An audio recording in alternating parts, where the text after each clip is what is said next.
Recording now. Okay. So, and I will start the webinar. So welcome everybody to our third webinar on inclusive education. And today it's a very special topic actually for myself.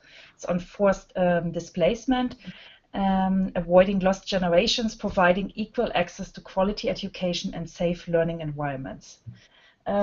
Before we start, as you might already heard, we will record this webinar, but actually the participants list and the chat will be not visible in the recording for data protection reasons. And I myself, I'm Stephanie Petrasch. I'm the head of the Inclusive Education Research Project, which is hosting this webinar series, and I'm very delighted to moderate today. And I also like to have a special welcome, of course, to our sign interpreter, Ariane Leverett, who already started, and of course our two presenters, Professor Reinhard Markowetz and Klaus Jahn.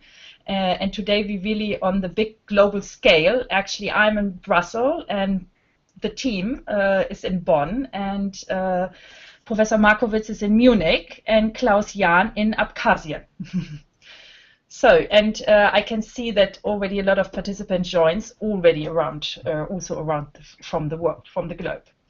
So let me start to give you a brief introduction. Everybody who already participated don't have to listen, or you listen again, just to show you how you can use the webinar functionings, the functions of the webinar.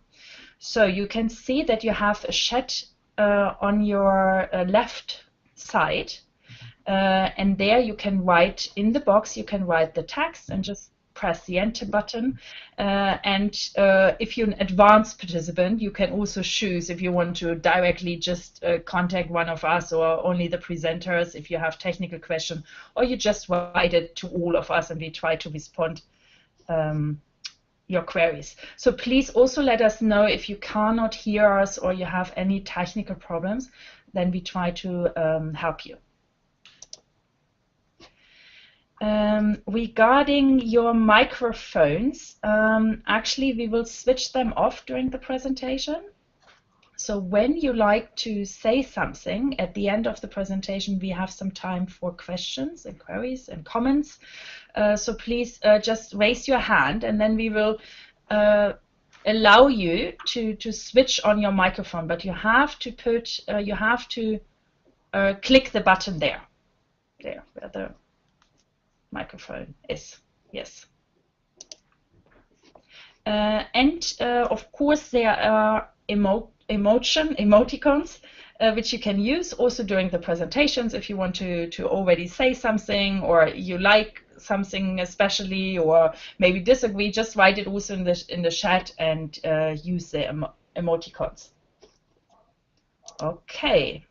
So, and already as a reminder, oh no, this one will be last, sorry. So I will go now to the two presenters, to Munich and Abkhazia, and we will see you after the presentation. So I hand over now.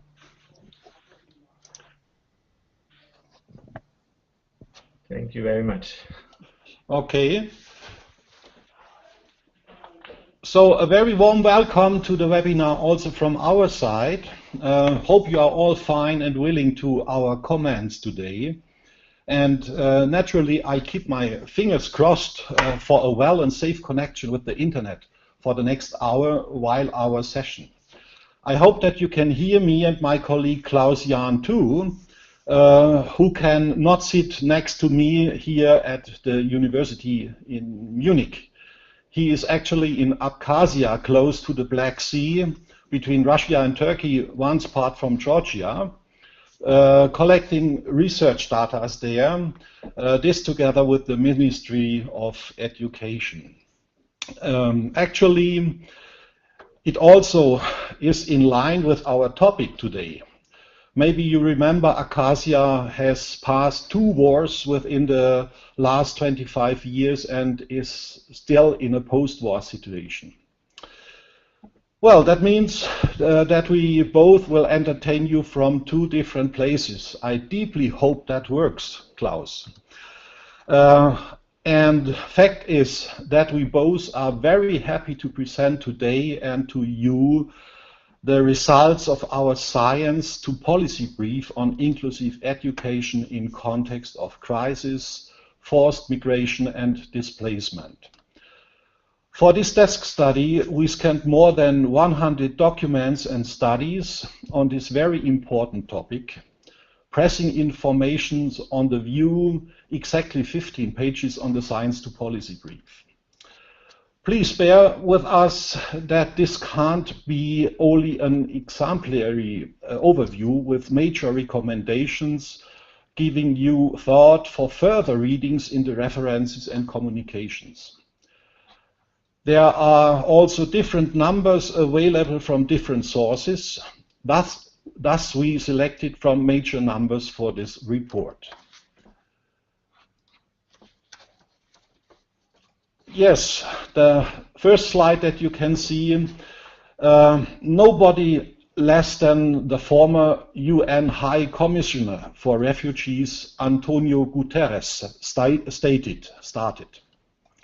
With huge shortages of funding and wide gaps in the global regime for protecting victims of war, people in need of compassion, aid and refuge are being abandoned. The next slide shows you what we will presentate to you. You see the structure.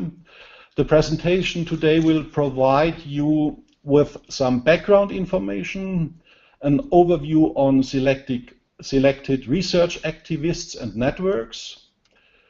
Later on, key research findings on data knowledge engineering, decoding the research results into practice. That's important. And finally, provide some major recommendations in form of science to policy implications. Within the paper, the terms refugee and displaced persons are used synonymously in accordance with common practice and understanding, as expressed in numerous academic publications on the issue. So on the next slide, we will start with some background information, searching for a definition we found in 1951 convention relating to the status of refugees. There you can read, a refugee is a person who is owing to a well-founded fear of being persecuted for reasons for race, religion, nationality, membership of a particular social group or political opinion, is outside the country of this nationality and is unable to, or owing to such fear, is unwilling to avail himself of the protection of that country. Yeah, by signing the convention, it was agreed that people with refugee status are treated like residents concerning elementary and post-primary education. According to the UNHCR, 59.5 million people suffer currently worldwide from forced displacement, and only 50.1 billion of them are being granted refugee status based on the stated convention. That means displaced people are in a highly complex situation of various interrelationships, between the sources of displacement, the phase of displacement and the affected populations. For example, there are diverse reasons for escape, like conflict-related or poverty-forced migration, climate and environmental degradation, as well as human trafficking and smuggling, affecting different populations and having diverse impact on those populations. Particularly, education often remains neglected during emergencies and crises. Schools are being attacked in military use. Students and teachers are in danger and of being injured, tortured, or kidnapped. Often there's a huge lack of teachers. In the figure you can see how Syria reduced the numbers of out of school children and adolescents up to 2012 to dramatically almost zero, and how this number raised within only 1 year to 1.8 million due to the recent war. Yeah, according to the Women's Refuge Commission, extremely vulnerable groups, especially people with disabilities, girls, women, children in general, are even more in danger of violence, abuse, and diseases in such situations. Additionally, to the dangers of escape, violence, and traumatic experiences, refugees often face discrimination in their host countries. So our fifth slide is your turn, Klaus. Please continue with slide number 5. In terms of research activities, most research results seen from bilateral and multilateral agencies or non-governmental organizations, which often use in-house capacities for research and data collection. However, the studies, including the situation of minority groups, remain rare. The major responsible UN agency is the United Refugees Agencies, the UNHCR, which leads and coordinates international, regional, and national action to protect refugees and resolve refugee problems worldwide. Let me try to change on their webpage. I hope the technique works out well.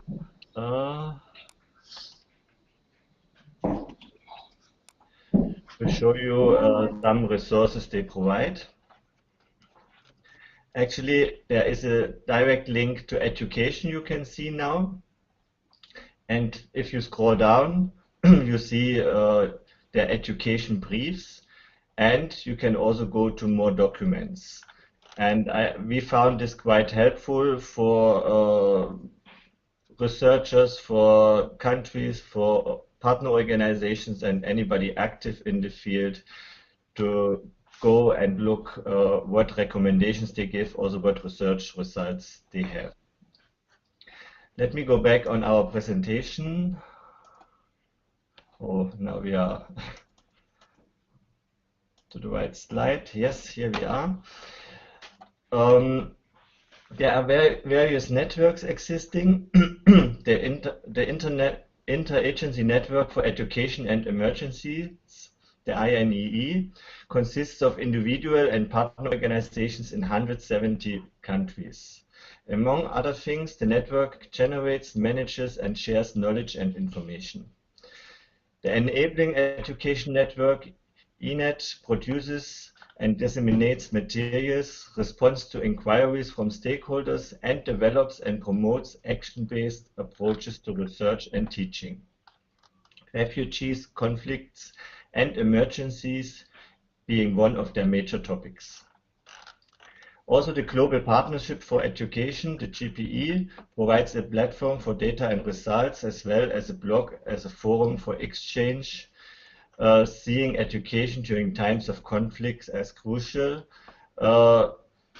publishing fact sheets, video, links to international guidelines to protect schools from military use during times of conflict.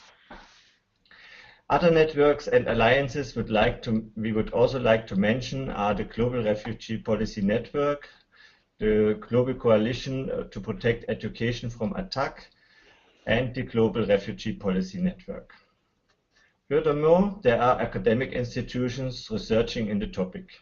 Here I would just like to mention the Refugee Study Center at the University of Oxford, which publishes the very known Forced Migration Review. there are also other academic institutes listed in the policy brief. As stated before, the situation of displaced persons is complex. There are internal and external displaced persons.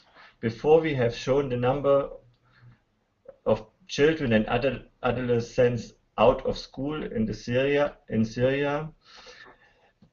To stay with this example, we show in the figure beside the number of external displaced children enrolled and out of school. Also here you can see that in Syria we are about losing one generation due to the war situation and the lack of education. Dear Reinhard, you might continue with slide 6. Right, okay. That leads maybe directly to the next slide, where you can see a model developed by Rob Fuderich, and Peter Buckland on the highly complex situation and interrelationships, illustrated in the figure. Different scenarios affect different populations with variable impact. According to the UNHCR, currently the Syrian conflict produces naturally most of the displaced people, followed by Afghanistan and Somalia, and which is extremely alarming. Over half of the world's refugees are children. So that's the biggest fact. Thus, according to Dryden and Patterson, education is one of the highest priorities in refugee communities. And maybe education is the key for solutions. I hope so, as educator. Well, on our next slide, number 7, again some numbers and statistics. According to the GMR in 2015, 36% of the 59 million out-of-school children are living in conflict-affected areas. Also alarming. The GMR in 2011 shows children living in conflict-affected countries are not only less likely to be in primary school, but they are also far more likely to drop out. The gross enrollment ratio in secondary schools is 30% lower than in areas not affected by crisis. So also an amazing fact. In the figure beside, you can see that the primary and secondary school participation of refugees is much lower and compared to the global figures. Even more alarming is, last but not least, also the finding by Culbertson and Constant, so the two names, that less than 1% of the displaced youth have access to tertiary education, sorry. As mentioned before, there is a huge lack of qualified teachers worldwide in conflict-affected area as well as in refugee camps. Newly recruited teaching staff mostly lacks quality and training. But there is also a great chance coming up. There is the possibility to rebuild schools, develop and implement improved curricula, foster inclusive development, and improve teacher education.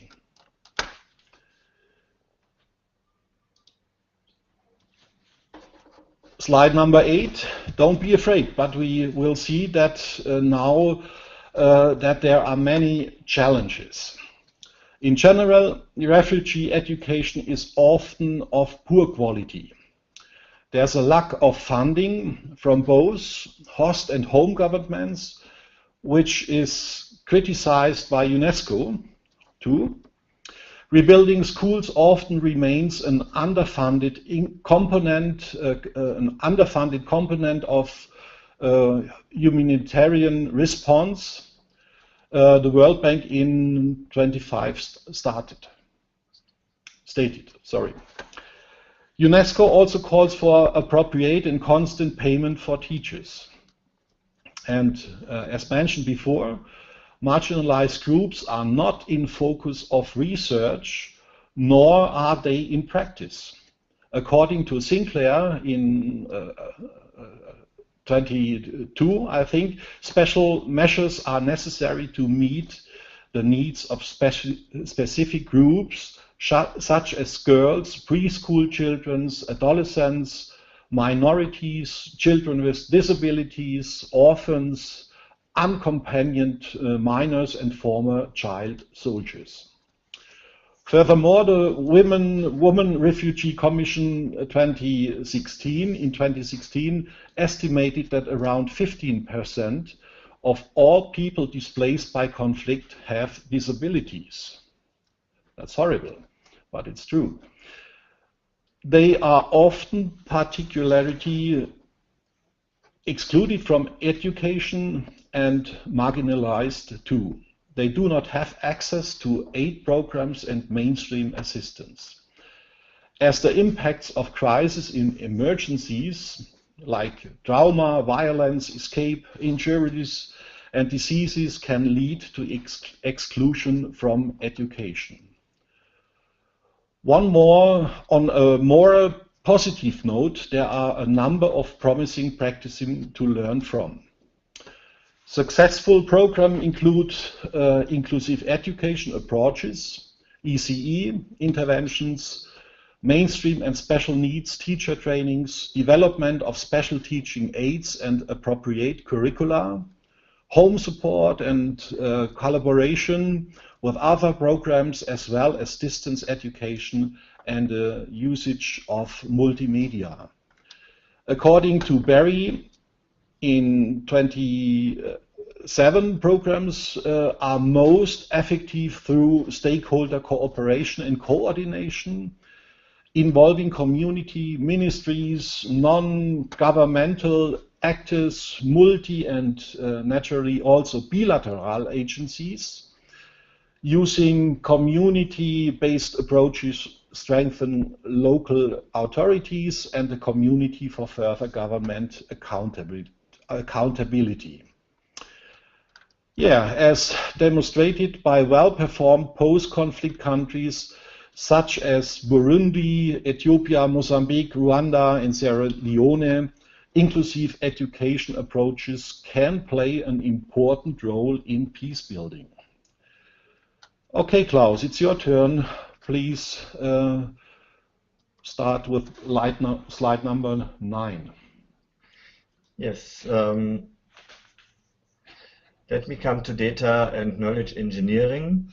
As we stated before, most research results seems to be from bilateral and multilateral agencies, as well as from NGOs, using mostly in-house capacities for research and data collecting. There's limited research evidence on the impact of education in the prevention of, response to, and recovery from natural disasters and complex emergencies.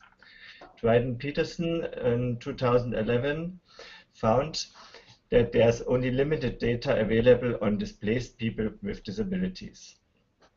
Yet there are promising practices on data and knowledge engineering, especially with the International Network for Education in Emergencies mentioned before, the Enabling Education Network, and the UNHCR statistical yearbooks and online population database, and also the Norwegian Refugee Council and International Displacement Monitoring Center.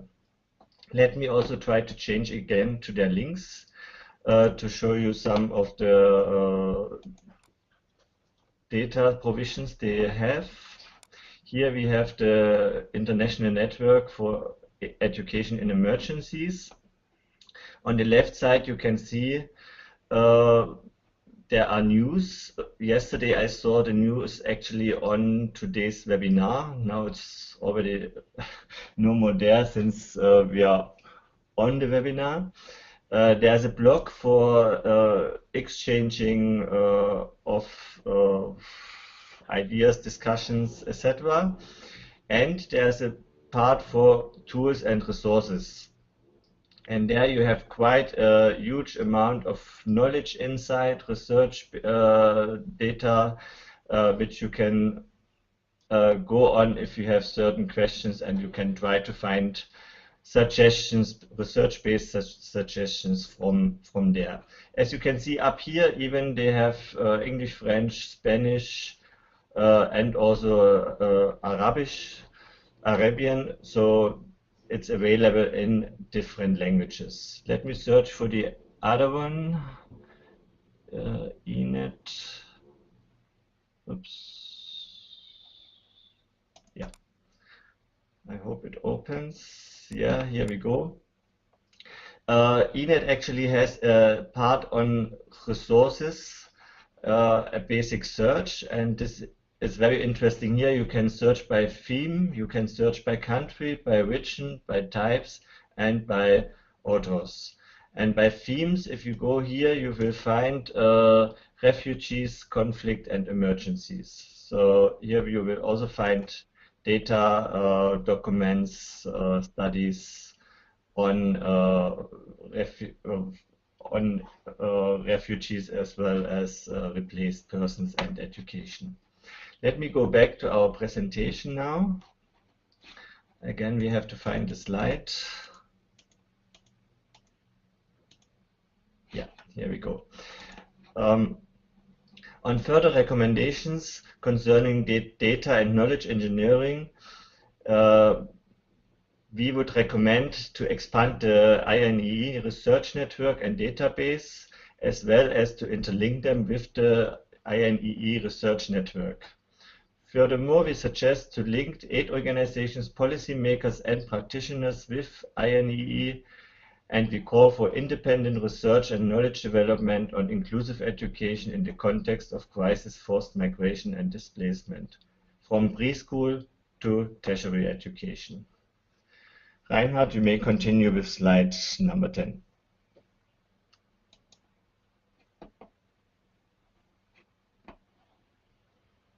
Reinhard? Klaus, it's your turn, number 10. Yep. It's again my, okay.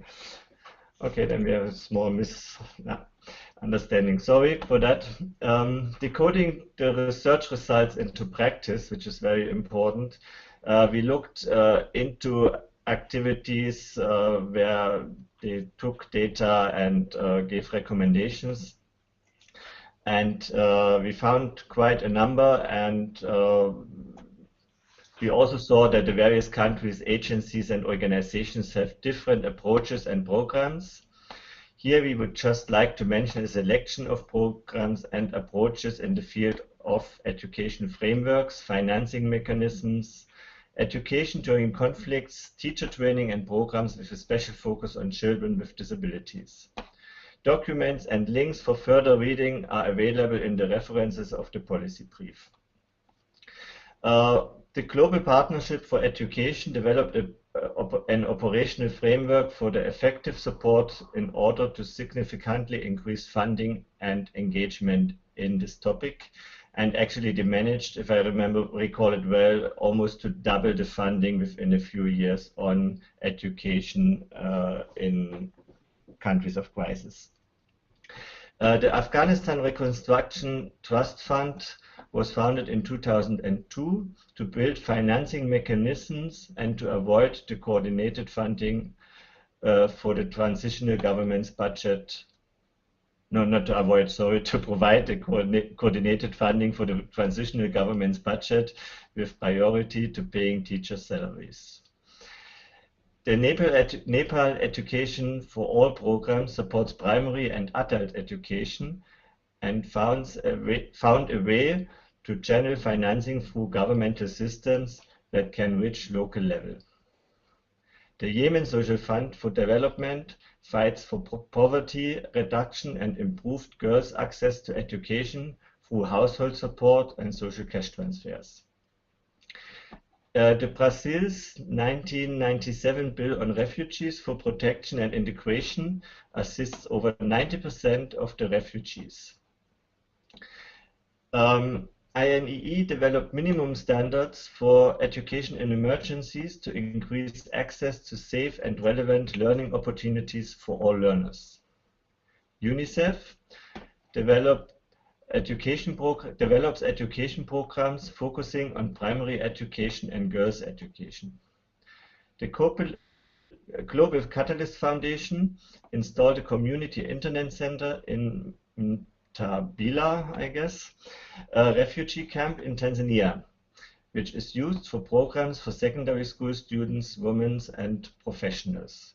Also here, partially through electronic solutions, teachers can receive training, and again, they can teach in the camps. The National Self-Management Program for Education Development in Guatemala strengthened decentralization school management and fostered intercultural and bilingual education, particularly for indigenous people. The UNRWA education strategy reform supports inclusive education to improve education for all children. So you can see there are quite many positive examples in the various areas, from teacher training up to funding, up to coordination of partners. The UNRWA again builds safe learning spaces and recreational playing grounds in Syria to ensure continued access to quality education. So it's not just simply bringing children into school that they are learning, but you also have to think about their social, emotional background and how to make them feel safe again, how to make them come back to want to learn and to be able to learn. There are actually studies showing that if you are scared, your brain is blocking from learning. So it's very important to take care of the social, emotional side.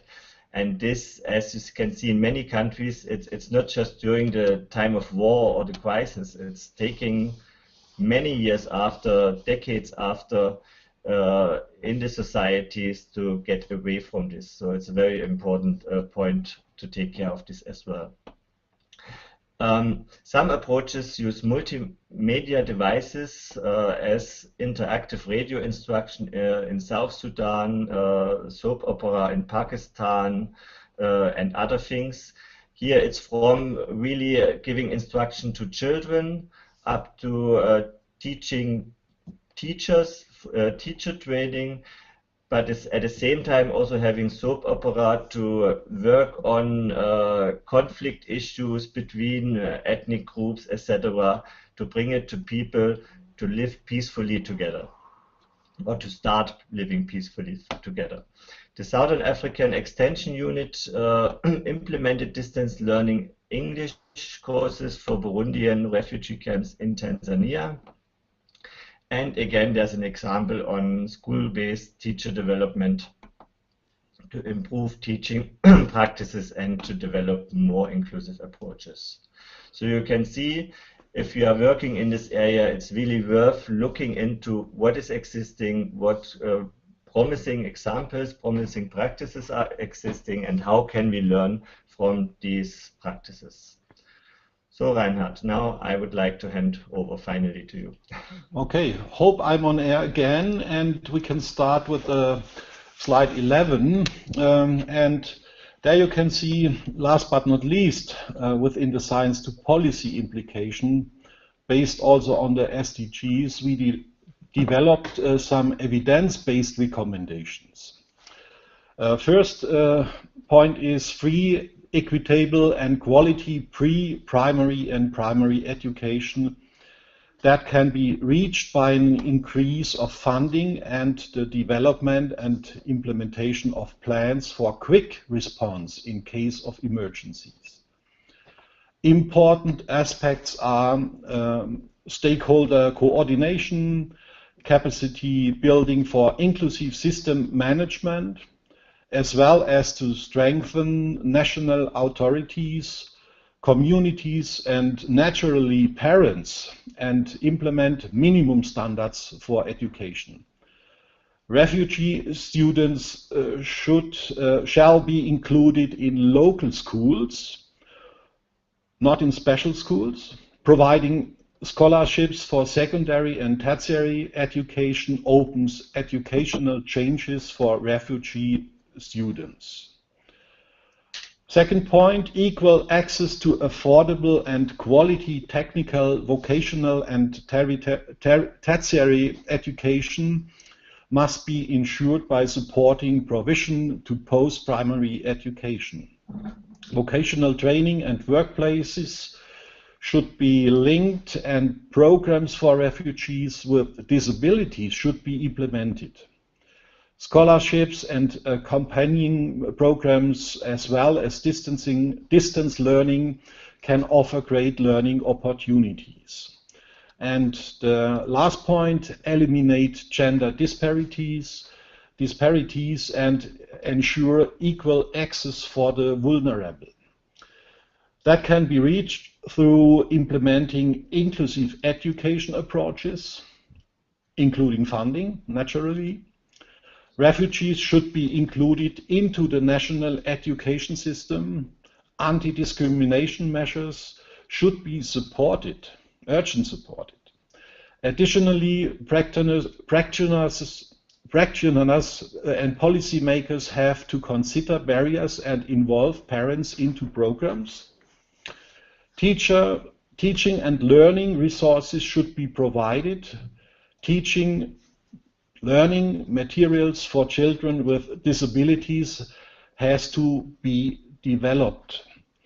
Schooling for disabled children must be promoted, as well as their access to public schooling places has to be ensured. Okay, on the next slide you see education for sustainable development and sustainable lifestyles has to be fostered by legal and normative standards to hold governments and agencies accountable. Rapid access to recreation should be ensured, and reconciliation should be integrated.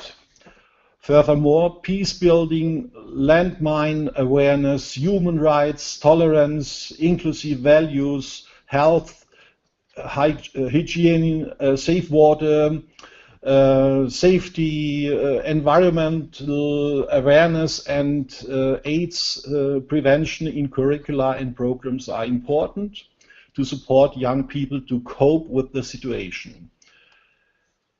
To provide safe and non-violent inclusive learning environments, education selectors' plans have to be adjusted. Education monitoring and information systems, as well as protective community measures to integrate risk management, emergency preparedness, response and recovery should be installed. Schools and access to them have to be safe for students and teachers, which includes no military use of schools. When a crisis strikes, the children must be kept safe, and it should be continued to hold classes.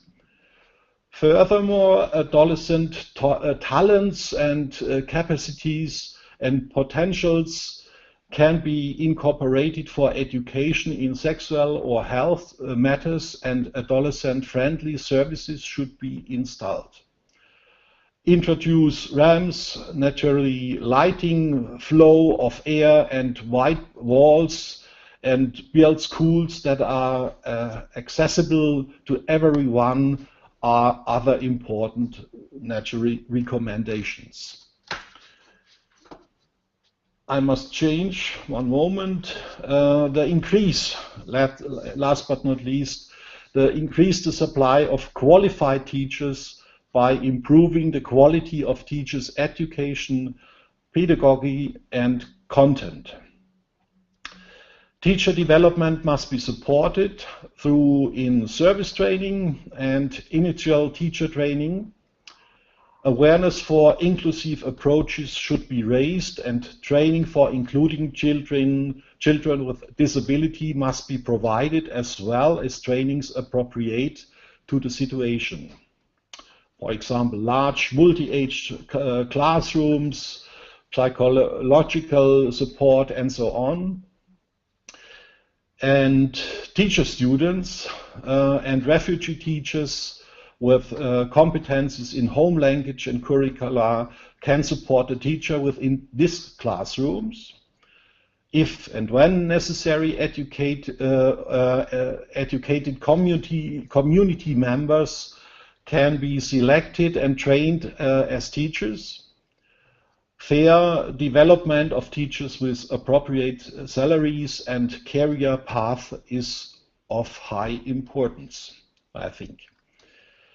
Okay, let's do a point now.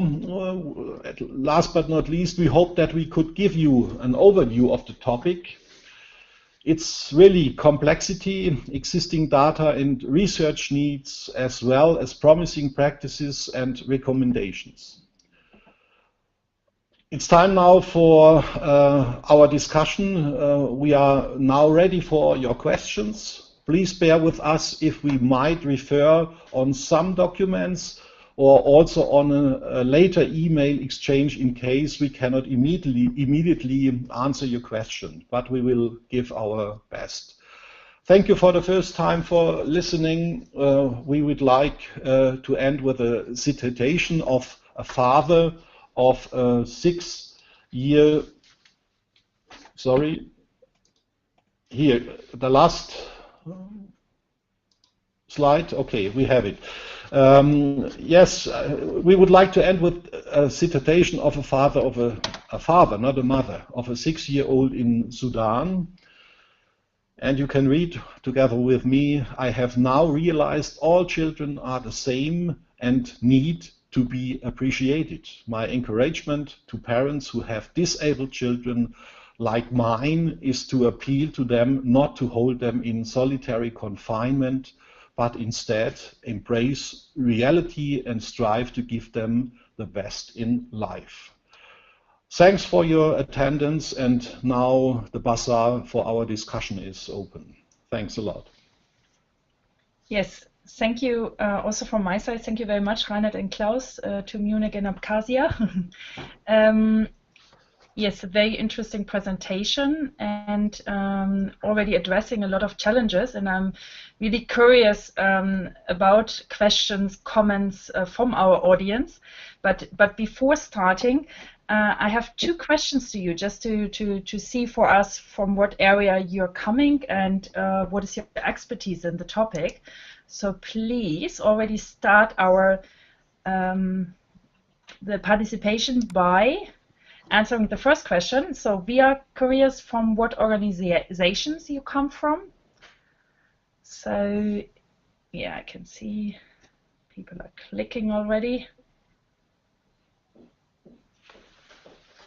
So Reinhard, Klaus, as you can see, most of the participants are colleagues of yours.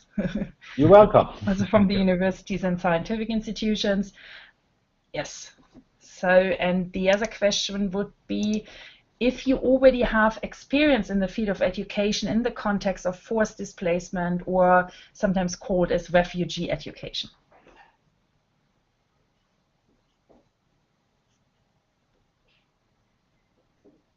Yeah, that's a tendency. Most of our audience doesn't have experience.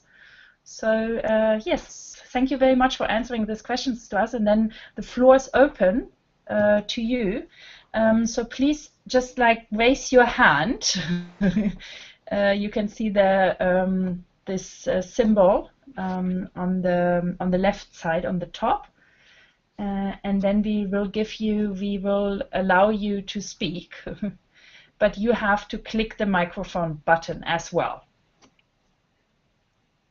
And if it doesn't work, you can also write in the chat your question, and then we will read it to the presenters.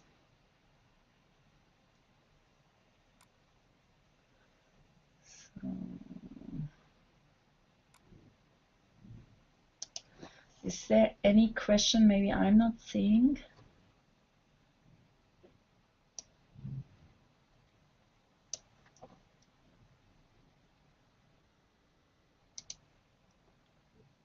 So,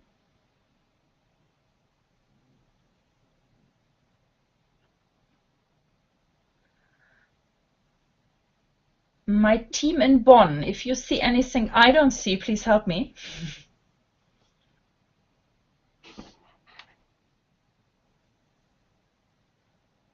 Yes, we have one question in the chat from Palladia Sis. Maybe you can also tell us where you're from. And I already read your question. I would be interested in hearing your experience or insights into how best to work with host governments. Actually, it's there's no one solution for all.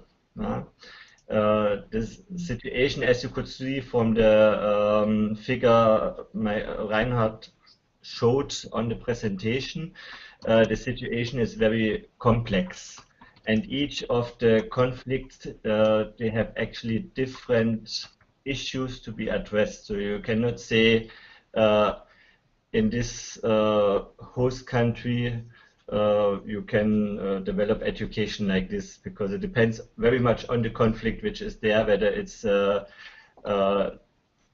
tribal fights between each other. There are things which they talk about, there are things which they don't talk about.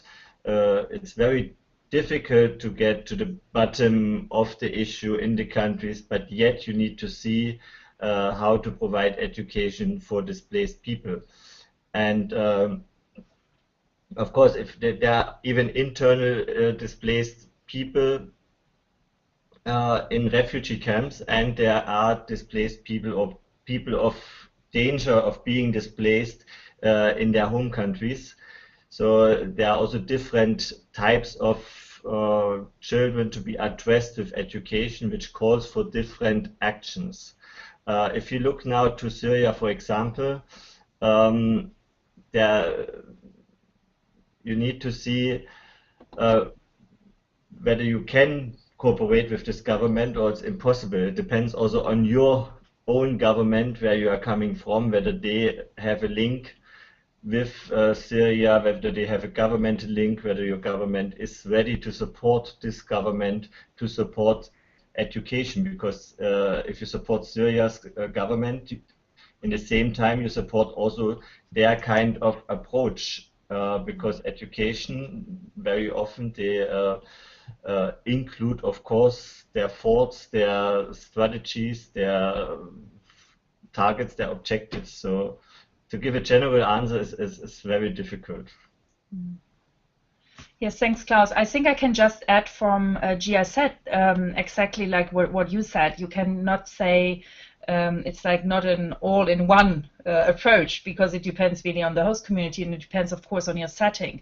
Like we working with bilateral agreements, and of course that's a different situation than an NGO. But what you can say, like in our programs that GIZ is doing, everything we do in the host communities, it also has to benefit the most vulnerable children and youth in this host countries. So, for example, in Jordan or Lebanon, our projects always address the target group of Syrian refugees children, but also of Lebanese and Jordan's marginalized children, which is like understandable. So we got some new questions. So let me start. And this question was from a GIZ colleague. She's working on gender equality, but she will in future working on refugee education. So this is her interest. So we have another one from Edith Giesler. You mentioned a positive example of peace building in Ethiopia. Can you send it to me or explain a little bit about it? Because time is a bit running and I already see some questions, so maybe you can shortly say something and then we can link the colleague to the information, is it? I would best say you just link the colleague to us and we send the documents we found. We will actually give you the email contacts of Reinhard and Klaus to this chat, and then maybe you can contact them. yeah, but thank you for your interest. So we have another one from Henrike Friedrichs-Liese-Kötter. Hi, we are currently doing a research project at Bielefeld University about the use of media for children and adolescents about the topic of refugee in the educational system, for example, in school. What do you think about the possibilities and barriers to use these media in school? Is it about books, computer games, and so on? Okay. Well, maybe that's a question for our next coming webinar. On the ICT use, yes, but I mean, like, maybe I can add, of course, like what we see is like that ICT is used in this context very often, and it's very useful, and because like they're using it to keep links to their home countries, they're using it to connect to each other. And what I found in Lebanon, that the schools also trying to use it. Not all of them, of course. There's a difference between the different like the public school or offers NGOs have, but they're trying to use, like, for example, mobile devices like Facebook, WhatsApp groups to connect people. But you're right, it's like something would be maybe interesting to have a look at our next webinar too. Maybe I can also add, there are quite some examples where they are using media, not just in school, also out of school, and not just computer, also radio, as I said before. You can provide courses for radio. They also have computer-based courses, but most of the time we found out, or what we saw in the study so far, there needs to be a combination of kind of online teaching with some face-to-face activities. But again, this depends on the content and on the issue. Even my idea was to develop a curricula which is shortened, like 4 years for primary basic education, whatever, or 3 years, and try to develop apps which they can use on their mobile phones, for example, to go to the next level, something like that, and then they can do an exam somewhere. You know, I think there's a big opportunity in this which needs to be used in future. But we can communicate again also by email, and yeah. Okay, the question of Lena Mechel, who is actually also a colleague, is like related to the same aspect, but I would also say we skip this question. Sorry, Lena. I know you accept my apology. We will take this question maybe really to the next webinar and go to Ruchi Singh. Can you give a sense of what is the current response towards disabled children, and what are the challenges for this group? Also, if a paper has been written related to this presentation. Actually, the evidence is very scarce, but is not very big on activities in this respect. There are, of course, papers existing. There are some good examples, and it has been in a way found out that inclusive education in general helps education approaches towards displaced people. So it's not just for children with disability, it's for both sides. But they are also talking in some papers about special education which should be applied at the same time. And then again, you need to talk about which disability type, whether it's based on the war, more physically disabled children, or it's also children with learning difficulties where you need a different approach. So to give a general answer is difficult, but yes, there are some papers, and you can connect to us by email and we will send them to you.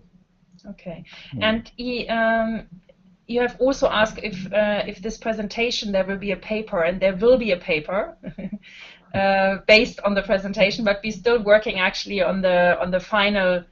We're still on the final draft, and then we still our designers are working on them. But we got your email address, so once it's published, we will send you an email.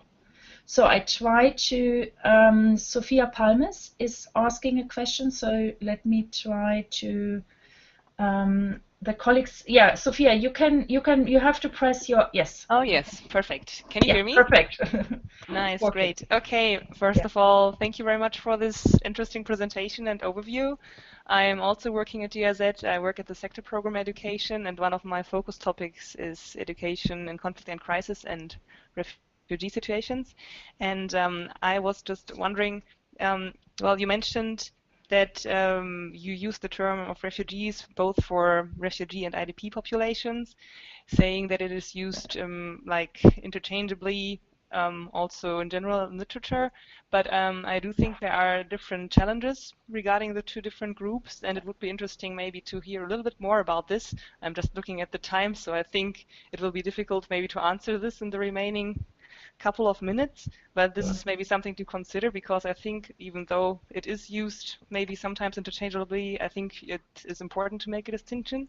And I think also the topic of accreditation and certification is very important, especially if you look at many different non-formal education programs being set up in these settings, also as a rapid response, for instance. But if you want to link it to longer-term developments and longer-term actions to make it more sustainable, it is probably very important to consider this. So maybe another question would be if you have some promising approaches in this field.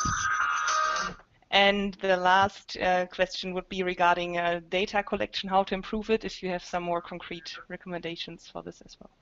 Thank you. Yes, to come to your first point, refugees and displaced persons.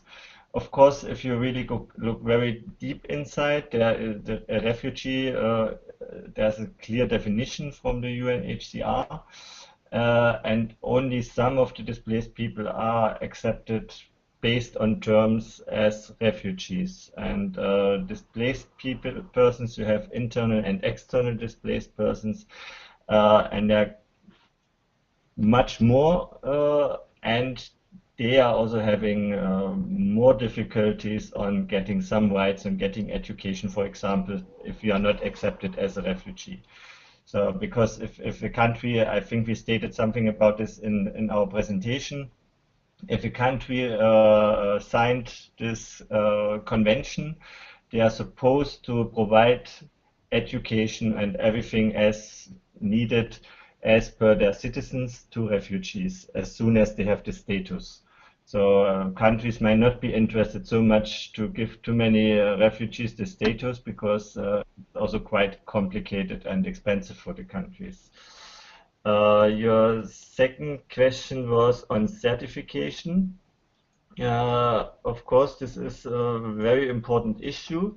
Actually, we did not find too much data on this, and we were also not talking about it too much. If you have something because you are working in this area, you might send it to us, because it's also a personal interest, not personal, but we are having some project in Kilis and some other projects where it's important to see how to get certifications.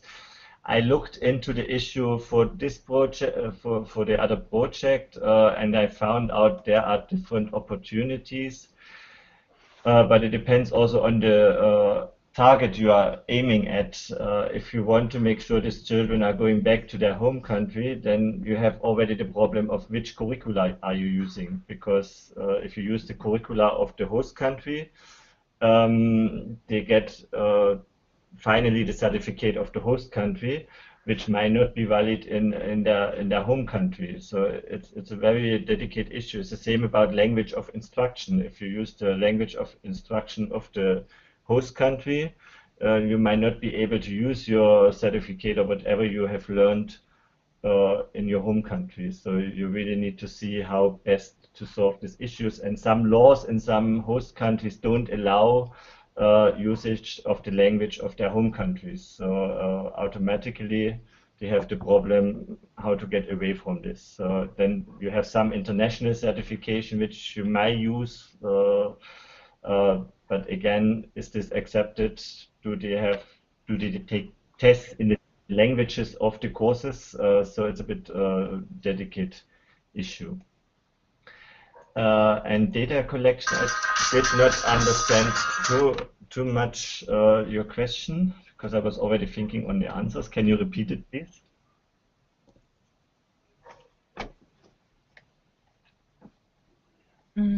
Sophia? I think she is no longer online. No, I am. I'm here. I'm okay. listening. Yeah, sorry, you got I deactivated. couldn't connect or react to anything, but now I can. No, I was just, maybe this question was not very clear. Of course, data collection is a very big challenge, and I was thinking of that is being claimed internationally, like basically everywhere, that this has to be improved, and there are maybe some thoughts about how it can be improved, and I was just interested in maybe hearing more from your perspective, what would be the best approaches, or but this is very broad maybe, and I think also which tools can be used, how communities maybe can be engaged themselves, how ICT, for instance, can be used for this as well, how has to be worked with EMIS systems and so on. But as I said, my questions are quite broad. Some in this regard, so. Looking at the time, it's probably not even possible to touch upon everything. So what you were saying before was already very helpful, and yeah, thank you very much for that. Okay, thank you. I need to apologize myself even now because I have to go to the ministry here. So I had exactly up to 3 o'clock, and they're already trying to call me. So I'm really sorry to leave you from here, but my colleague Reinhard is still available. Okay, so maybe one last question from Christiane from CBM International. She's saying security is obviously a big issue. How can this be best ensured? With whom best to work together, and what are minimum standards for this? You can find minimum standards on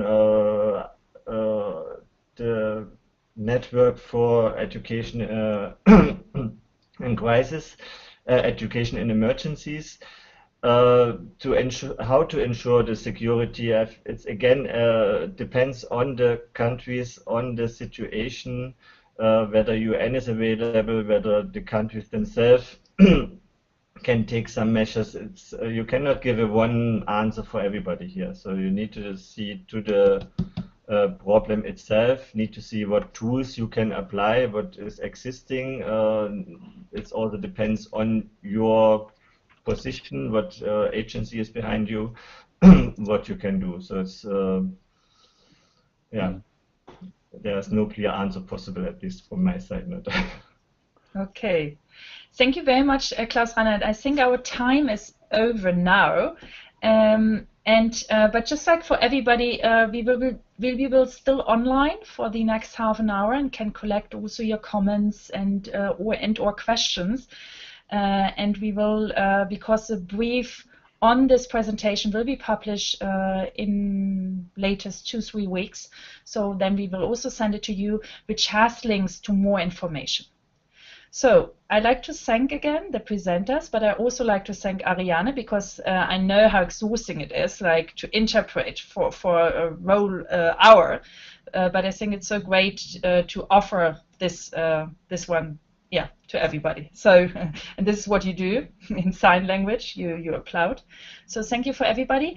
And before closing, we will close with our inclusive education film.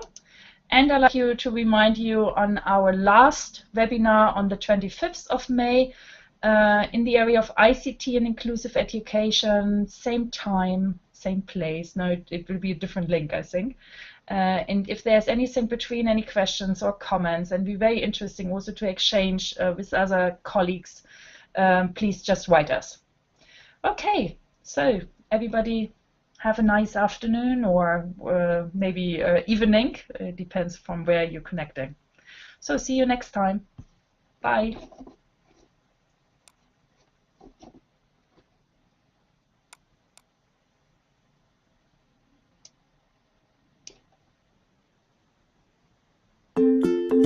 Going to school is not always taken for granted. For some children, it's a wish that will never be fulfilled, especially in our partner countries of international development cooperation. There, the chance for quality education is poor, For children with disabilities, it equals 0. It's not only children with disabilities that are deprived of their right to education. Refugee children and children from rural areas or indigenous populations are often also excluded from educational opportunities. 58 million children worldwide do not go to school. But the right to education is universal. Development cooperation and inclusive education must go hand in hand. So individual solutions to individual challenges have to be found. Article 24 of the UN Convention on the Rights of People with Disabilities and the fourth goal of the Agenda for Sustainable Development give us momentum. It's important to translate research into good practice. Only this way our measures can be successful. On behalf of the BMZ, GIZ already works on concrete implementations. These include teacher training in Malawi, creative teaching methods in Guatemala, and widely accessible school buildings in Lebanon. The realization and evaluation of these initiatives are the starting point for further development of future projects. There are a lot of questions to which we still seek answers. Therefore, continuous development of solutions is particularly important to strengthen the basis for upcoming inclusive educational processes. There are a lot of steps need to be taken. Take them with us.